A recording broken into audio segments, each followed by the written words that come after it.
Resulta ng eleksyon kung saan ang mga puwerso ng kadiliman ay nanalo bilang senador, number 2 at number 4, ay nagpapatunay na nagsabuatan na ang kadiliman at saka kasamaan.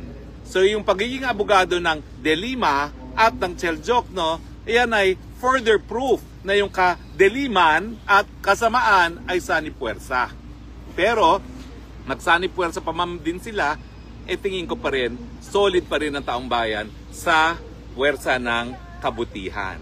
At mananaig pa rin ang mga 2/3. No? At ang resulta nga ng eleksyon ay malinaw. Binabasura na ang Bangag Jr. So sa akin, kahit anong gawin nilang sa buwatan, mananaig pa rin ang kabaitan at kabutihan. Attorney, yung agam-agam nila na sinasabi nila daw na yung desisyon in favor of then Secretary Justice De Lima ay na, how do I say that?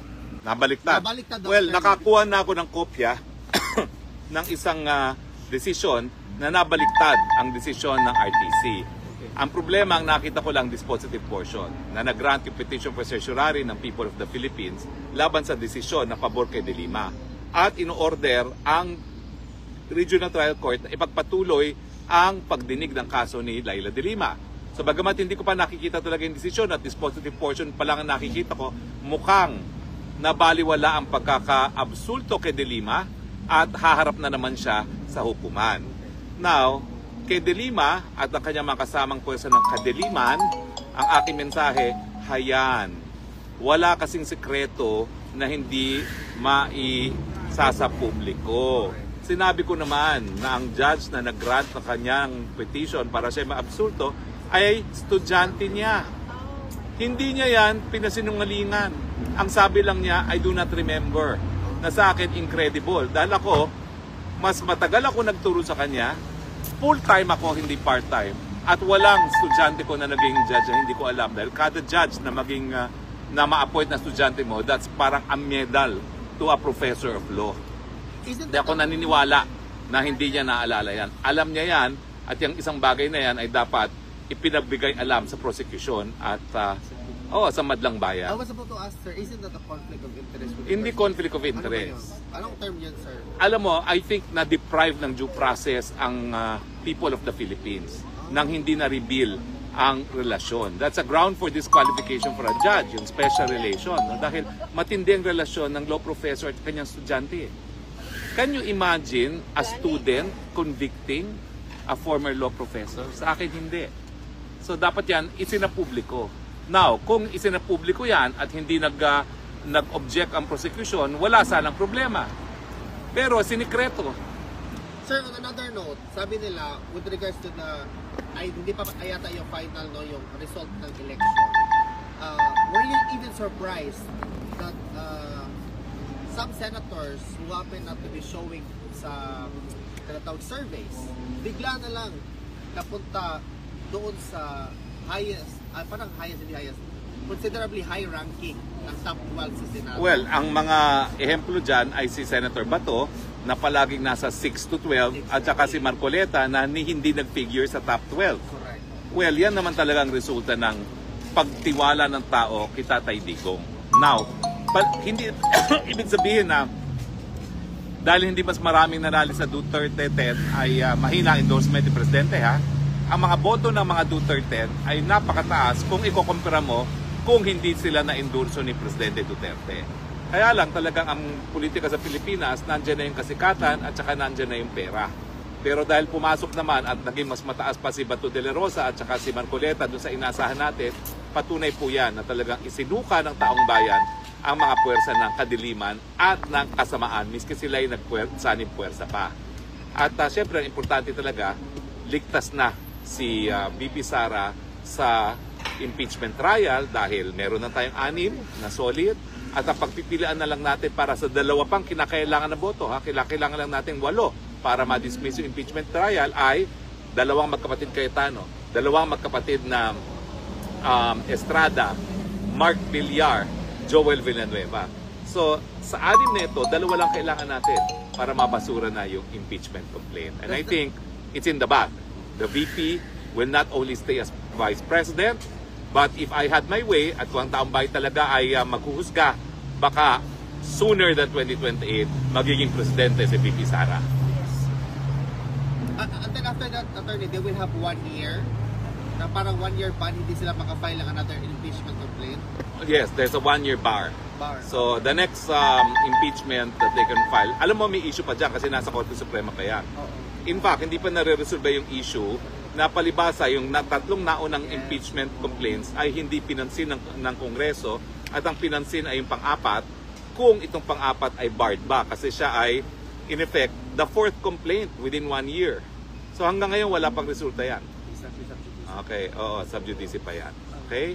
So anyway, yan po yung aking mga reaksyon doon sa pinagyayabang nila na ang kadiliman at ang kasamaan ay sasama sa prosecution.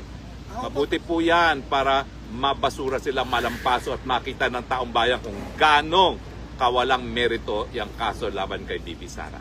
Attorney, ko na isa pang question. Yes, of Sabi course. nila na the biggest show of support talaga ay yung nangyari sa gubernatorial candidacy race sa Cebu. Kasi si now Governor Pam Maricuatro, which was proclaimed already, ano lang siya, silent lang siya.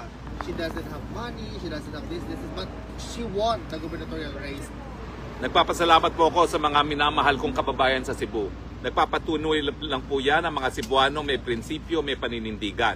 Hindi nagpapadala sa kasikatan, hindi nagpapadala sa pera dahil limpak-limpak ang pera na ginastos ni Gwen Garcia dahil helicopter dito, helicopter doon dahil binibigay ng isang gambling lord ang kanyang transportation. No? And yet despite that, panalo pa rin si Pam na walang pera, walang track record, walang kasikatan. Nagpapatunay po yan na talagang kapag ang taong bayan ay nanindigan laban sa kasamaan, laban sa kayabangan, laban sa pagkalaki ng ulo, hindi magtatagal sa pwesto ang mga taong nagtaksil sa katapatan o sa trust ng taong bayan. So congratulations, Pam! Governor Pam! Attorney, ano yung masasabi mo sa mga detractors mo na pilit nilang sinasabi na yan, dapat lang ganyanin yan si attorney kasi ganito, ganyan, protector ka daw ng pogo, ganito, at saka ngayon, na-bar daw nila yung application mo for asylum dito sa Netherlands, at mismong, sabi nga daw, attorney, ang DOJ daw, they will try to intervene with respect to your... Dear DOJ, please do that para lalong lumakas sa aking petisyon. At sa mga nagpapakalat na fake news pa more! Dahil mapakoy na deny na asylum, instant deportation na po yan dahil yan ang gusto mangyari ng Marcos. So, mag-ingat po sa mga fake news, lalo na dun sa mga nagpapapansin na mga taga-Netherlands na hindi walang pumapansin dahil ang lahat ng tao, si Alvin and Tourism lang ang pinapansin. Inggit ka lang kay Alvin and Tourism, kaya ikaw nagpapapansin. Dahil ikaw, walang pumapansin sa'yo, etsyepwera ka dito sa Netherlands. Yun lang ba, wala ka namang last statement or concluding statement? Ang mga kadiliman at kasamaan, hindi kayo mananaig. Thank you, Nandito attorney. na po ang liwanag. Thank you. Bye-bye! Next, huling pagdalaw ni Kong Pulong kay Tatay Digong. Ngayon po, kakagaling lang po sa loob ng detention facility ni Mr. Bong Duterte.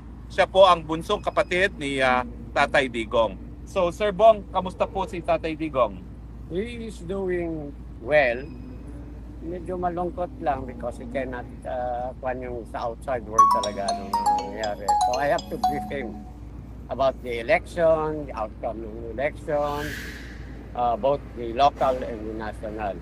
And very happy na I told him you got a very overwhelming vote as mayor of Davao again. So masaya sa. Ano po sinabi niya in particular? No? Sinabi niyong tambak ang kanyang panalo. Ako ang nagsalita sa kanya, sabi ko, grabe yung outcome, yung number of votes mo kaysa yung opponent, alam mo.